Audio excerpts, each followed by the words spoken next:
So today I'm asking ChatGPT to interview me. I'll type in the prompt that I'm giving it, type it right here. I'm asking ChatGPT, ask me three interesting questions related to the behavioral health industry and marketing and life in general.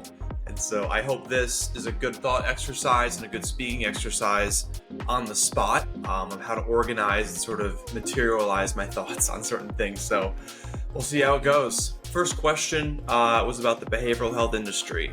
How do you see the role of telehealth evolving in the behavioral health industry over the next 5 years, especially in the context of post-pandemic mental health care? That's a great question. So this takes me back to 2020 when I worked in an eating disorder outpatient program, a PHP IOP program. And usually this program was 6 to 7 hours a day of in-person, pretty intensive, lots of individual sessions, lots of groups, lots of meals. It was a very in-person experience. And we also had an IOP program that was 3 hours a day, same idea, but just half the time. It was a very intensive program. And then COVID hit and we had to shift everything to online. All of it became over Zoom. And I was the administrator who had to organize all the clients signing into Zoom.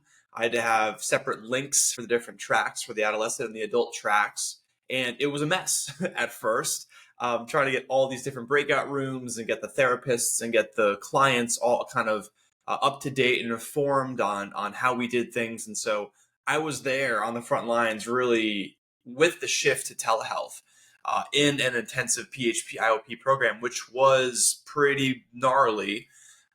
So that's a big piece of what colors my opinion about telehealth and mental health.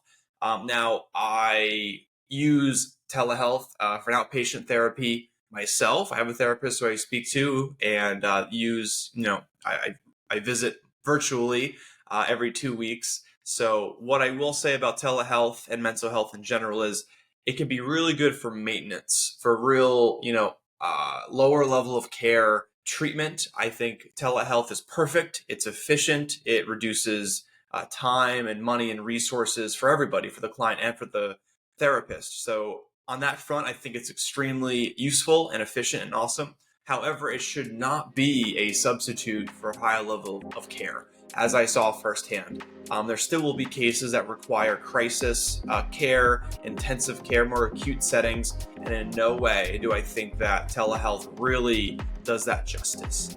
So maintenance of mental health, outpatient therapy, I think it's great, but more intensive levels of care, I really think it may not be as effective. The next question is about marketing in behavioral health. Great. What are the most effective marketing strategies you found for reaching potential clients in the behavioral health field, and how do you measure their success? Marketing, really, it's not a one or a two trick type of deal. It's really a whole picture of how you're operating. And so the two big pieces I always look to are your digital assets, your digital presence. That means your website, your listings on other sites, content you're creating, just sort of the things you've built online and how strong they are, how aligned they are with your message, and how confident you are that they really communicate what you want them to communicate. Then the other piece of that is your activity. Are you sharing this? How are you sharing this? Do you have colleagues? Do you do email campaigns? Are you on social media? Do you go to networking events? So really having all of those things, and there's so many kind of sub factors that fall into both of those camps, but really taking a good inventory of how those two things are interacting together over time is like watering a plant. The plant isn't going to grow if you just water it once, a month, or if you water it a lot, one day during the week. You have to do a little bit every day, or maybe a couple times a week. But really shoring up and being confident in your digital assets and what you're putting out there. And then also the act of sharing it with people and sharing it with new audiences and being creative. I think that's really effective.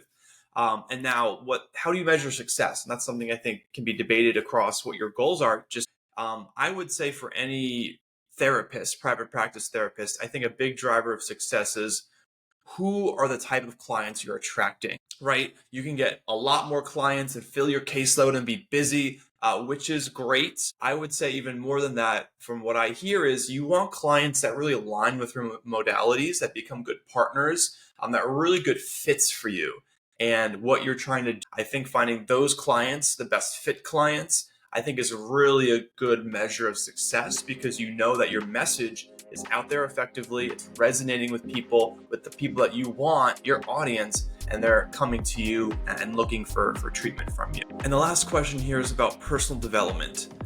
As a business owner in a niche field, what are some personal growth practices you engage in to maintain your mental health and stay inspired? That's a great question. And so I think there are a bunch of things I do, and I try to have a balance of things that are good and heavy and weighty and important. And I try to do things that are kind of mindless and that don't require a lot of patience or bandwidth. But the theme I do see is I like to do things outside of work that require, or at least reflect, what life is in some ways. I like things that require patience. I like things that require process that might set you back a couple pegs and you have to move forward.